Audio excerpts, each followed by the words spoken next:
My husband called me a failure for being a stay-at-home mom, so I stopped staying home. It started on a Tuesday morning when Garrett threw his coffee mug at the kitchen wall. Not near it, at it. The ceramic exploded, leaving brown stains dripping down the white paint like dried blood. Our 3-year-old daughter Zoe was building a fort out of couch cushions when the crash made her freeze, her little hands clutching a pillow as she watched Daddy lose his mind over Cheerios scattered across the hardwood floor. "This house is a disaster," he screamed, gesturing wildly at the toys that had somehow multiplied overnight. "You sit here all day doing nothing while I work my ass off to support this pathetic excuse for a family." The words cut deeper than the ceramic shards I was already kneeling to collect, my fingers trembling as I picked up pieces that had scattered under the refrigerator. "I take care of our daughter," I said quietly, focusing on the broken mug rather than his twisted face. "That's not nothing, Garrett." But he was already spiraling into one of his rants, the kind that left me feeling smaller than the crumbs beneath our kitchen table. "Really? Because from where I stand, you're a glorified babysitter who can't even keep one room clean. My mother raised 4 kids and worked full-time without breaking a sweat. But you can't handle one child without falling apart like some kind of wounded victim." The comparison to his mother stung worst of all. She was a saint in his memory, though I'd noticed she never volunteered to babysit Zoe for more than an hour at a time. Funny how perfect mothers become when they're safely in the past, watching their sons repeat their father's mistakes. For 6 years, I'd given up everything that made me who I was. My marketing career at a Fortune 500 company, my network of professional contacts, my sense of identity beyond wiping noses and folding tiny clothes. When Zoe was born, Garrett had insisted I stay home with tears in his eyes and promises on his lips. "Our child needs her mother," he'd said, stroking my hair as I held our newborn daughter. "We can afford it on my salary, and think of all the precious moments you'll never get back." What he didn't mention was how he'd weaponize my sacrifice later. Every argument ended the same way, with him reminding me that he was the breadwinner while I was just the housewife. As if raising his daughter was some hobby I'd picked up to fill my empty days, rather than the 24-hour responsibility that left me exhausted and invisible.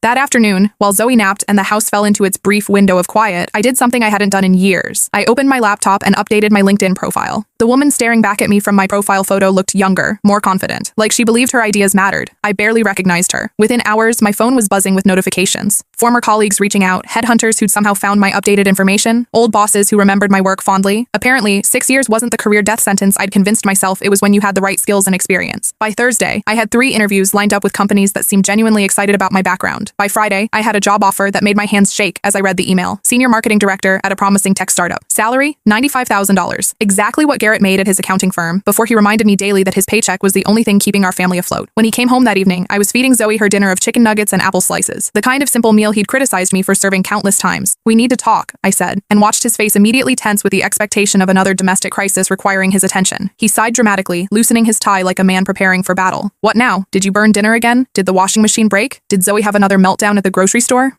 "I got a job," I said simply, sliding the offer letter across our kitchen table like it was a legal document that would change everything, which, in many ways, it was. He laughed when he saw the paper. Actually laughed like I just told him the funniest joke he'd heard all year. "Where exactly? The grocery store? Some retail position where they'll let you work around school hours? Good luck getting someone to hire a housewife with no recent experience in anything that matters." I watched his face change as he read the salary figure, watched the smugness drain away and replace itself with something that looked like fear. "This is ridiculous," he sputtered, his voice cracking slightly. "You can't just decide to go back to work without discussing it with me first. What about Zoe? What about maintaining our home? What about your responsibilities here? You'll figure it out," I said calmly, surprised by how steady my voice sounded. "You're so capable, Garrett. You're always telling me how much better you are at managing everything than I am. I'm sure you'll handle it beautifully." "Be serious for once in your life," he said, and I could see panic setting in behind his eyes. "You can't abandon your family for some corporate fantasy. This is just some midlife crisis or whatever, right? You'll come to your senses." "I'm not abandoning anyone," I replied, clearing Zoe's plate and wiping down her hands with the patience I'd developed over years of practice.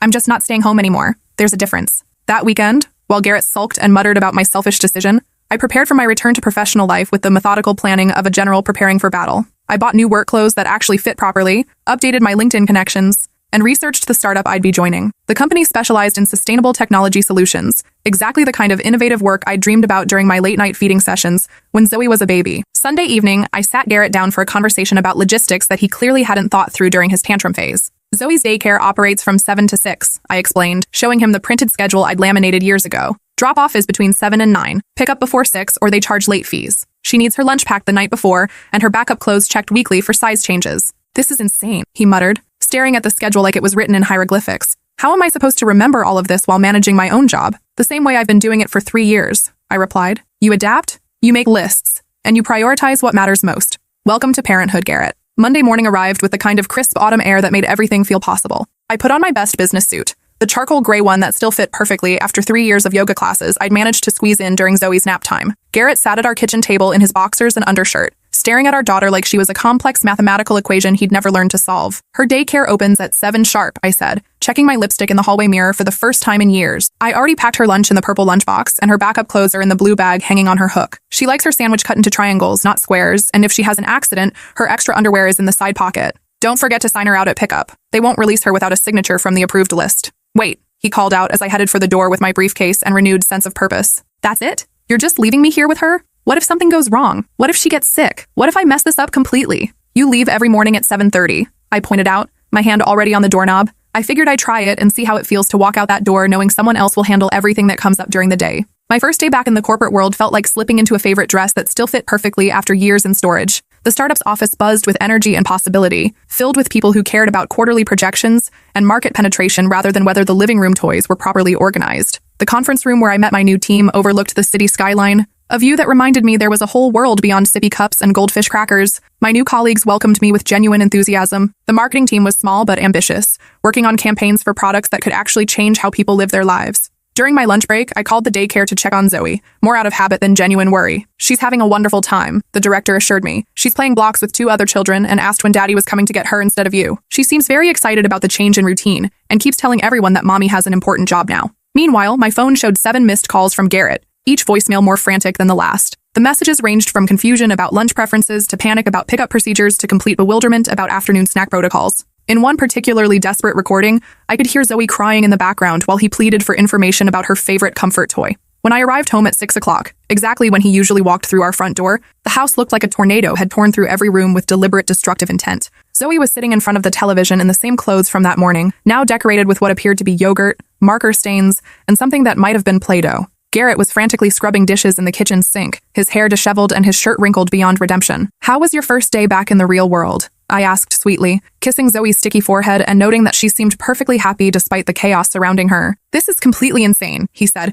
without looking up from the mountain of dishes he was attacking with unnecessary aggression. Zoe had a complete meltdown at daycare pickup. She threw herself on the floor and screamed for 20 minutes straight. Other parents were staring at me like I was some kind of incompetent father who had no business being responsible for a child. It was absolutely humiliating. "Sounds like a typical Tuesday for me," I said, settling into the armchair where I used to collapse every evening in exhaustion. "What did you plan for dinner tonight?" His face went red, then white, then red again, like a broken traffic light. I didn't have time to think about cooking anything elaborate. I barely managed to get her from daycare to home without losing my complete sanity. "Do you have any idea how many times she asked for you? How many times she wanted to know when Mommy was coming home? How many questions she asks in a single car ride? Probably about as many times as she asks for you when you're at work all day," I replied, noting how the tables had turned so quickly it made my head spin. Funny how that works, isn't it? That night, I heard him on the phone with his mother, his voice carrying through our thin bedroom walls as he paced the hallway with the restless energy of someone completely out of their depth. "I don't understand women these days," he whispered urgently. "She just up and decided to get a job without even discussing it with me properly. Now she expects me to be some kind of house husband or something ridiculous.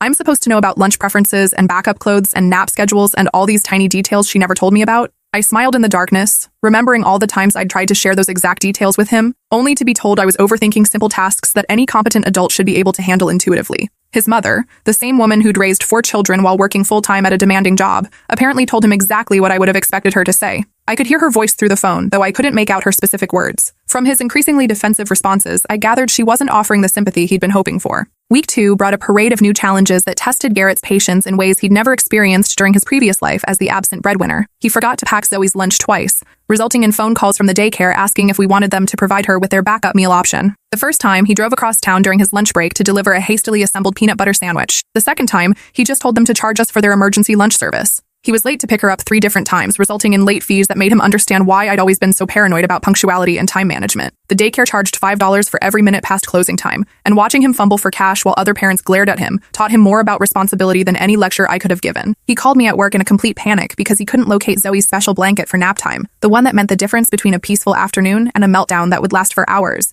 and echo through our entire evening routine. I could hear him tearing through her bedroom, opening drawers and closets with increasing desperation. "It's in the dryer," I said calmly, not looking up from the presentation I was preparing for our biggest client meeting of the quarter. "I always do laundry on Tuesdays, Garrett. The schedule is written on the calendar in the laundry room, right next to the detergent. All of her comfort items get washed on a rotating schedule to prevent hygiene issues." "Well, how was I supposed to know that specific detail?" he demanded, as if domestic schedules were some kind of secret code I'd never bothered to share with him during our years together. "The same way I learned it," I replied with patience that surprised even me, "by paying attention to what needs to be done and when it needs to happen to keep this family functioning smoothly. By trial and error, by asking questions, by caring enough to remember the answers." My colleagues at the startup began noticing my work in ways that reminded me why I'd loved my career in the first place. The CEO personally complimented a campaign I'd developed for their biggest product launch, calling it innovative and exactly the kind of fresh thinking they needed to break into new markets. My direct supervisor mentioned my name in the weekly leadership meeting, praising my ability to jump back into high-level strategic thinking after my time away from corporate life. I felt alive and valuable in ways I'd forgotten were possible, like a plant that had been moved from a dark corner into direct sunlight,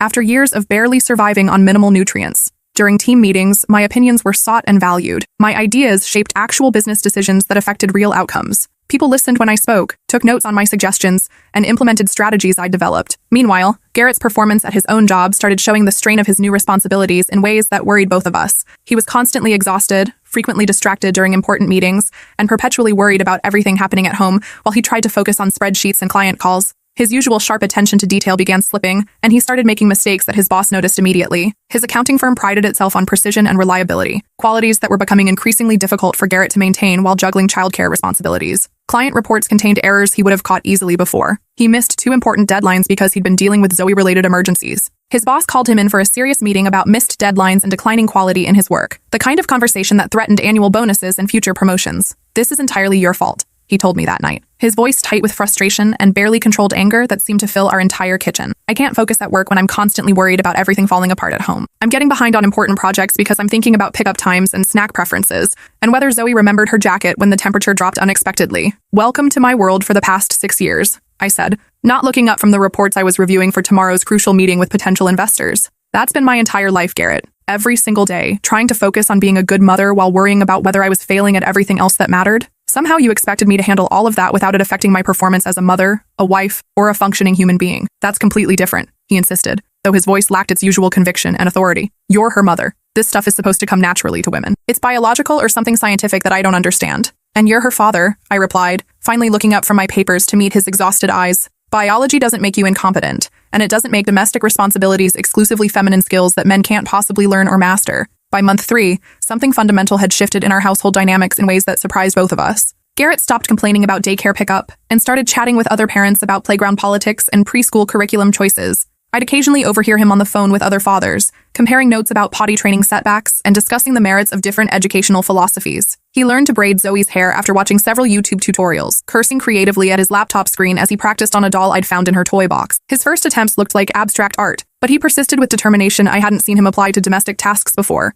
Within a few weeks, he could create neat braids that earned compliments from other parents and made Zoe feel special. He discovered that she actually loved helping with laundry when he turned it into an elaborate sorting game, with prizes for matching socks and finding all the pink items. What had been a dreaded chore for me became quality bonding time for them, complete with silly songs and dancing around the laundry room. Zoe looked forward to these sessions, treating them like special time with Daddy rather than work that needed to be completed. But he also started resenting my professional success in ways that caught me off guard. When I got promoted to director level after 4 months, with a salary increase that brought my income to $110,000, his congratulations felt forced and resentful, like words he was choking on while swallowing his pride. "Must be nice," he muttered over dinner, stabbing his chicken with unnecessary force while Zoe chattered about her day at preschool. "Getting rewarded for abandoning your family and pursuing completely selfish goals while someone else picks up all the pieces you've left behind." "I didn't abandon anyone," I said, meeting his eyes across our kitchen table while Zoe continued building elaborate structures with her mashed potatoes. "I just stopped martyring myself for your convenience and everyone else's outdated expectations about what mothers should sacrifice for their families." The real turning point came during Zoe's parent-teacher conference in November,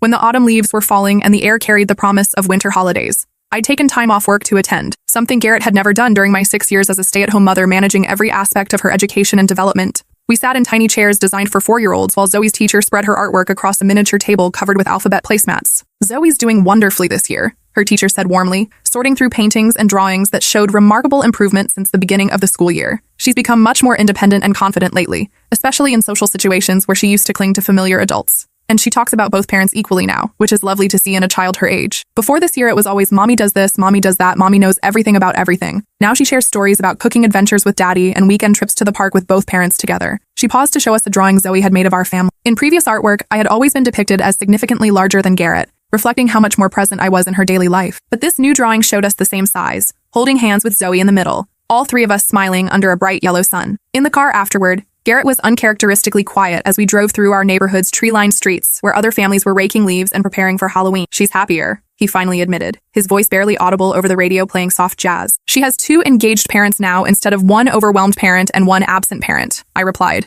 watching a father push his daughter on a tire swing in someone's front yard. It's amazing what happens when responsibility gets shared instead of dumped entirely on one person's shoulders while the other person gets to be the fun weekend parent. I never realized how hard it actually was, he said, and I could hear genuine remorse creeping into his voice for the first time since this whole experiment began. Being responsible for absolutely everything, all the time, without any breaks or backup plans or someone to hand things off to when you're overwhelmed. I used to think you just played with her all day, and maybe did some light cleaning around the house. I had no idea about the constant vigilance, the endless stream of tiny decisions, the way your brain never gets to rest even when she's sleeping because you're always planning the next meal or worrying about whether she's developing properly. And I never realized how much I missed feeling valued for my intelligence instead of just my ability to clean up Cheerios and mediate toddler meltdowns over mismatched socks, I said, pulling into our driveway where jack-o'-lanterns grinned from our front steps. I forgot I had a brain that could solve problems more complex than what to serve for lunch or how to remove crayon marks from walls without damaging the paint. 6 months after I'd returned to work, we'd found our new rhythm like dancers learning a complicated routine that required precision and trust. Garrett handled morning duty with military precision,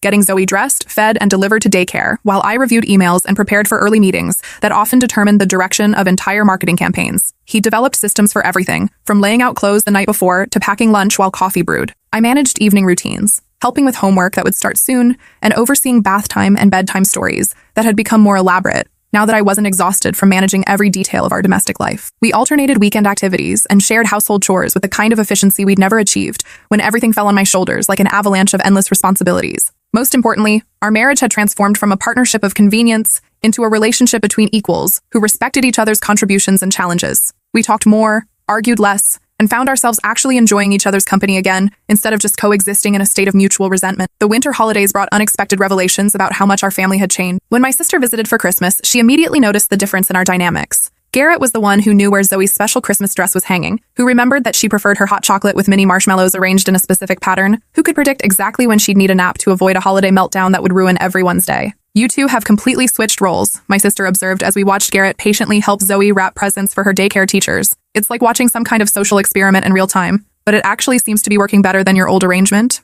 Not switched, I corrected, sipping coffee that was still hot because I'd actually had time to drink it while it was fresh. We've just distributed them more fairly. Garrett's discovering skills he never knew he had, and I'm remembering skills I thought I'd lost forever during my years in domestic isolation. My brother-in-law, who had always been skeptical of non-traditional arrangements, admitted he was impressed by how well Garrett had adapted to his new responsibilities. He actually seems to enjoy the day-to-day stuff with Zoe, he said. I always figured men just weren't wired for that kind of detailed parenting, but maybe I was wrong about that assumption. Spring brought new challenges and opportunities as our arrangement became more established. Garrett started researching preschool programs for the following year, comparing curriculums and visiting facilities with the same thoroughness he'd once applied to financial planning. He joined a playgroup with other stay-at-home parents, initially feeling awkward as the only father, but gradually building friendships with people who understood the isolation and rewards of full-time childcare. I took on larger projects at work, including a campaign for a major product launch that required occasional travel. The first time I went to a conference in another city, Garrett was nervous about managing Zoe alone for 3 days, but when I returned, I found them both thriving. They'd established their own routines, created inside jokes I wasn't part of, and developed a father-daughter bond that had been impossible when he was absent most of the time. The transformation wasn't always smooth.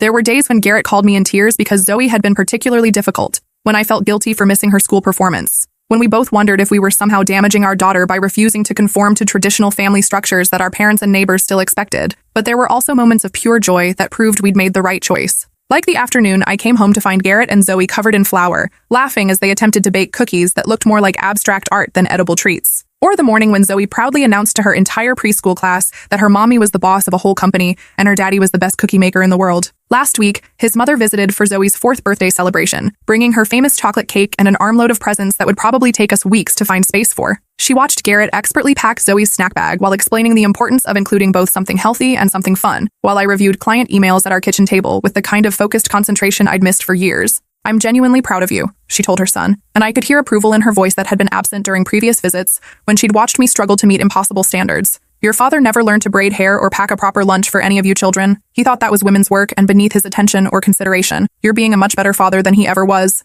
and it shows in how confident and secure Zoe has become. Then she turned to me with an expression I'd never seen before, something that looked almost like respect mixed with understanding and perhaps a touch of regret. And I owe you a sincere apology for not speaking up sooner when I should have. When Garrett called me complaining about you going back to work, I told him he was being completely ridiculous and selfish. Women have been managing both career and family responsibilities for generations without making such a fuss about it. It was past time he learned what that actually requires on a daily basis. She paused, looking around our kitchen where family photos showed the evolution of our changed dynamic. I also want to apologize for not being more supportive when you were struggling those first few years. I knew you were overwhelmed, but I thought that was just how motherhood was supposed to be. I didn't realize how isolated and undervalued you felt. That evening, as I tucked Zoe into her bed surrounded by birthday presents and drawings she'd made at school, she wrapped her small arms around my neck with the fierce affection only children can provide when they feel completely secure and loved. "Mommy, I really like that you go to work now," she said, her voice sleepy but serious in the way that meant she'd been thinking about this for a while. "You do, sweetheart? Why is that?" I asked, genuinely curious about her 4-year-old perspective on our family's transformation. "Because when you come home every day, you're always happy to see me. Before, you always looked so tired and sad, like something was wrong but you couldn't tell me what it was. Now you smile when you walk in the door, and you tell me about interesting things that happened at your office." From the doorway, Garrett nodded with understanding that had taken months to develop through experience rather than explanation. "She's absolutely right about that," he said. "You're completely different now. Better, stronger, more like the woman I fell in love with before everything got so complicated and we forgot who we were outside of our assigned roles." "I'm the same person I always was," I replied, stroking Zoe's hair as her breathing began to slow towards sleep. "I just remembered that I was more than just a mother and a housewife. I remembered that I had value beyond domestic service and keeping everyone else comfortable while sacrificing my own needs and ambitions." 9 months after my return to corporate life, I received another promotion that surprised everyone, including myself. Vice President of Marketing, with a salary that reached $135,000, significantly more than Garrett's accounting position had ever provided, even with his annual bonuses and performance incentives. The promotion came with increased responsibilities, a corner office with windows, and the kind of respect I'd forgotten was possible. My team looked to me for strategic direction, and my opinions influenced company-wide decisions about product development and market positioning. I was invited to industry conferences, quoted in trade publications, and recognized as a thought leader in sustainable technology marketing. Instead of feeling threatened or diminished by my success, he surprised me with a suggestion that revealed how much he'd grown during our role reversal experiment. "I'm seriously thinking about cutting back to part-time hours," he said one evening as we cleaned up after dinner together, "working as a team in ways we'd never managed when I was drowning in domestic responsibilities. Maybe starting that consulting business I used to talk about before Zoe was born, and everything became about maintaining traditional expectations. I could work from home a few days each week, be here when she gets home from school, maybe even volunteer for field trips and classroom activities." "You want to become a stay-at-home dad?" I asked, trying not to smile at the irony of how completely our perspectives had shifted. "Part-time at least," he clarified, scrubbing a particularly stubborn pan while I loaded the dishwasher with the efficiency of someone who'd finally found balance. "Zoe's in preschool now, but someone should be here when she gets home each day to help with homework and just be present for all those little moments that matter so much. And honestly, some of my very best days are the ones I spend entirely with her, just the two of us figuring things out together without any outside pressures or schedules to maintain." "But what if people think you're just a glorified babysitter who can't even keep the house properly clean?" I asked, unable to resist throwing his old words back at him like a boomerang returning to its sender. He had the grace to wince visibly, setting down the pan and turning to face me with genuine remorse in his eyes. I absolutely deserved that comment, and probably a lot worse given how cruel and dismissive I was to you for so many years. "But if you think we can make it work financially, I'd really like to try this arrangement. Just remember to be patient with me when I mess up. Being home with your child isn't failure, but it might be the hardest job in the world." Spring brought new challenges and unexpected joys as we settled into our reversed roles with increasing confidence. Garrett started a consulting business that allowed him to work flexible hours while being available for Zoe's school events and playground dates. His accounting background served him well as he helped small businesses manage their finances, and he could schedule client meetings around school pickups and soccer practices. I took on larger projects at work, traveling occasionally for conferences and client meetings that reminded me how much I'd missed intellectual stimulation and professional recognition. The startup was growing rapidly, and my marketing strategies were credited with helping secure several major partnerships that positioned the company for long-term success. The transformation wasn't always smooth. There were days when Garrett called me in tears because Zoe had been particularly difficult, refusing to cooperate with basic requests and testing every boundary he'd established. There were evenings when I felt guilty for missing her school performance because of a crucial client presentation, when we both wondered if we were somehow damaging our daughter by refusing to conform to traditional family structures that our parents and neighbors still expected. But there were also moments of pure joy that proved we'd made the right choice. Like the afternoon I came home to find Garrett and Zoe covered in flour, laughing as they attempted to bake cookies that looked more like abstract art than edible treats. They'd turned the kitchen into a disaster zone, but their faces glowed with happiness and flour. Or the morning when Zoe proudly announced to her entire preschool class that her mommy was the boss of a whole company and her daddy was the best cookie maker in the world. One year after I'd first walked out that door with my briefcase, our local newspaper ran a feature story about changing family dynamics in our community. They interviewed several families who'd chosen non-traditional arrangements, and somehow our story became the centerpiece of the article. The reporter was fascinated by how completely we'd reversed roles and how successful the transition had been. Garrett spoke eloquently about discovering aspects of fatherhood he'd never experienced when he was absent most of the time. Being present for the daily moments, the scraped knees, the breakthrough moments when she learned something new, the afternoon conversations that revealed how her mind worked, had changed his entire perspective on what it meant to be a parent. I talked about rediscovering my professional identity and how much more present I could be as a mother when I wasn't responsible for every aspect of domestic life. The guilt I'd expected to feel about working long hours never materialized because I knew Zoe was getting quality time with her father instead of being shuffled between childcare providers. A full year after I'd stopped staying home, our roles had completely reversed in ways neither of us had anticipated when this journey began. I was the primary breadwinner, focused on quarterly targets and strategic planning that challenged me intellectually in ways I'd forgotten were possible. Garrett managed school pickups, play dates, and the intricate social calendar that comes with having a school-age child who was developing her own friendships and interests. Most importantly, we were both genuinely happier than we'd been in years, individually and as a couple. Our marriage had evolved from a partnership based on convenience and traditional expectations into a relationship built on mutual respect and shared responsibility. We communicated better, appreciated each other's contributions, and found ourselves looking forward to family time instead of enduring it. The irony wasn't lost on either of us. By calling me a failure for being a stay-at-home mother, Garrett had accidentally liberated us both from rigid expectations that hadn't been serving our family or our individual growth. I'd rediscovered my worth outside of purely domestic duties, while he'd discovered his capacity for nurturing and patience that had been buried under years of traditional masculine expectations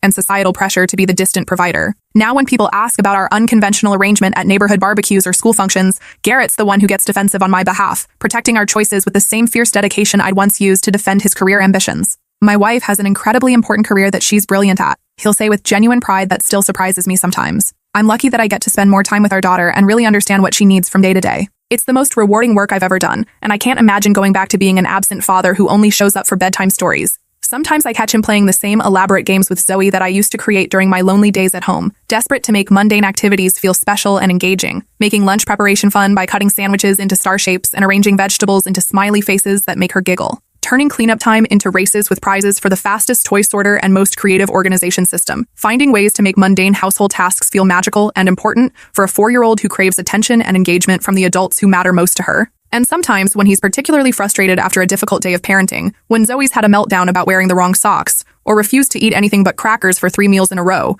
or spent 20 minutes crying because her favorite doll looked sad, and nothing he tried could console her, I gently remind him of his old perspective with a smile that contains years of vindication. It's just like being a glorified babysitter who sits around all day doing nothing important, right? He doesn't think it's funny when I say that, even though I deliver the line with perfect comedic timing that would make a professional comedian proud. But I absolutely do, and I probably always will. Because sometimes the best revenge is simply proving that you were right all along.